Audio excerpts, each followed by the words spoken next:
guys! Good evening! So, ganito pala yung baby ko guys. Pag once inantok na siya and then pakiramdam niya is mainit, ang gusto niya bago siya matulog is magpapahili siya sa akin para man lang at least yung likod niya ay mahanginan. Kaya, hihili ko na siya guys kasi inaantok na yung aking baby boy.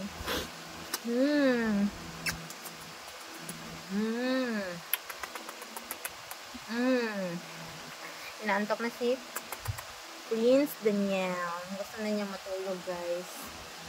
Sabog-sabog na yung aking buhok guys. Di bali, ilang araw na lang maayos na yung ating buhok. Kasi malapit na yung ating kaarawan. So yun. Kahit wala tayong handa, basta importante, malayo sa sakit si baby. Diba? Basta healthy lang ang ating baby. Huwag niyo pong kalimutan mag-comment, likes, and share guys. And then, pwede pa rin po kayo mag-send ng star para meron pong pambili ng diaper ang aming baby Prince. Diba? Ang ganda-ganda niya, no? Kung naging girl, ang ganda-ganda.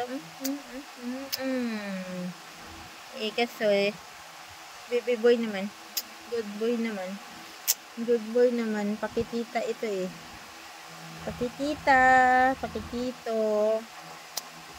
Hindi nangingilala ng tao. Ganyan si baby Prince namin. Good boy. Sana hanggang sa kanyang paglaki, hindi magbabago ang kanyang ugali. No? Bibi na? Ilang araw na lang. 6 months ka na. Mag-umpisa na yung pagiging makulit mo. Pero okay lang kasi part talaga yun ng pagiging bata, ang pagiging makulit.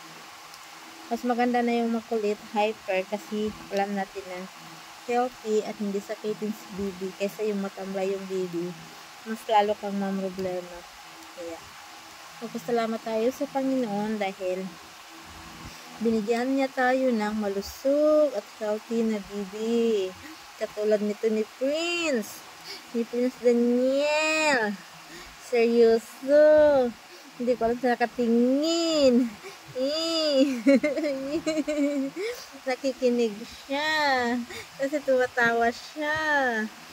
Hinahanap niya yung daddy niya kasi yung daddy niya nasa work na kasi gabi na. And then si daddy lang mag-isa ngayon nag-duty kasi day off ni Kuya Tim. So, yun lamang guys for today's video. Huwag niyo pong kalimutan mag-like, comment, share, and subscribe. Bye!